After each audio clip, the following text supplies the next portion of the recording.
के कारण मेरे वचनों को न सुनेगा तो नष्ट हो जाएगा, अर्थात परमार्थ से भ्रष्ट हो जाएगा। प्रेम से बोलिए कृष्ण भगवान की जय। भगवान श्री कृष्ण घोषणा करते हैं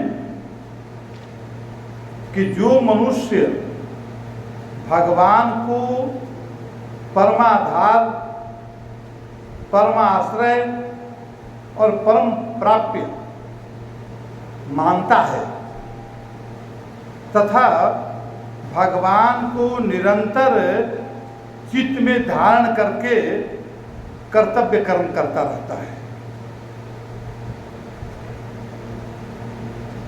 और वह भगवान की कृपा से भवसागर के समस्त संकटों को सुखपूर्वक पार कर जाता है। दुखपूर्वक नहीं, सुखपूर्वक पार कर जाता है। उसका लोक सुखी और परलोक सुहेला हो जाता है। सत्कर्म करने वाला मनुष्य भगवत कृपा के अधिकारी हो जाता है। भगवत कृपा होने पर संकट कष्टप्रद नहीं रहते। संकट भी उसके जीवन में आए, दुख भी आए, समस्या भी आए तो उतना उसको जो है प्रभावित नहीं करता है कि उसके ऊपर भगवत कृपा हो रही है।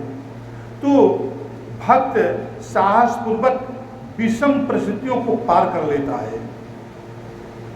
श्री कृष्ण अर्जुन को चेतावनी देकर सावधान करते हैं कि यदि वह अहंकार बस सदुपदेश की अवहेलना कर देगा तो पथ भ्रष्ट होकर विनष्ट हो जाएगा। पथ भ्रष्ट होकर विनष्ट हो जाएगा, माने जो पहले का शेष जो चीज है वो भ्रष्ट हो जाएगा, परमार्थ से भ्रष्ट हो जाएगा। हाँ, परमार्थ से भ्रष्ट भी हो जाएगा और विनष्ट भी नष्ट भी हो जाएगा। तो वास्तव में मनुष्य का अहंकार ही उसकी उन्नति और कल्याण के मार्ग में सर्वाधिक बाधक बना हुआ रहता है। तो मनुष्य अहंकार के कारण पूज्य जन का अपमान। पूज्य जन कौन है? पूज्य जन वो है जो परमार्थिक मार्गों पर चल रहा है या पहुंच चुका है, वो पूज्य माना जाता है। वो संसार में चाहे कोई भी हो वो पूज्य कहा जाता है।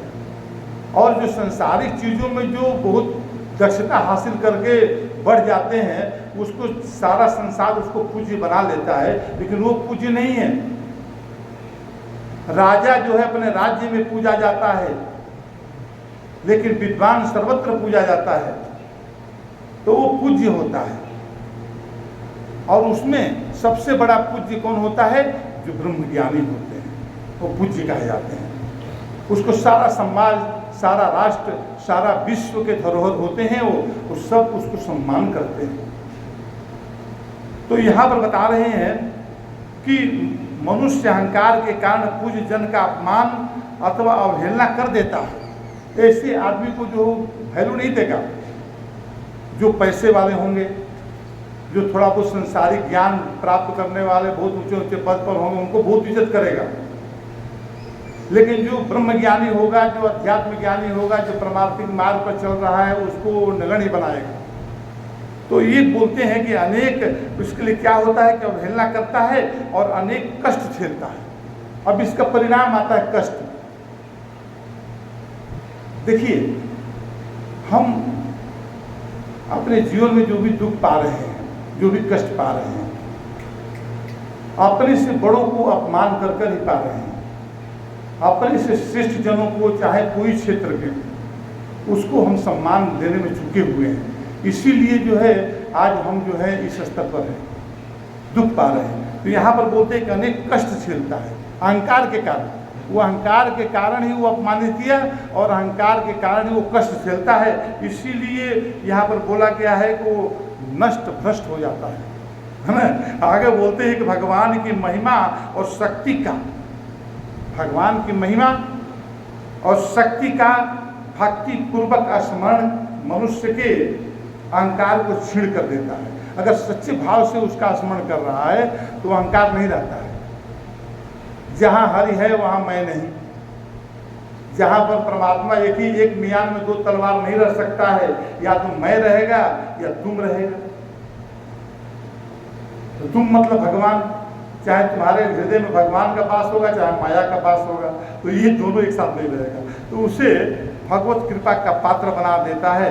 कहने का मतलब है छीण कर देता है और उसे भगवत कृपा का पात्र बना देता है, अहंकार को छीण कर देता है भक्ति भावना।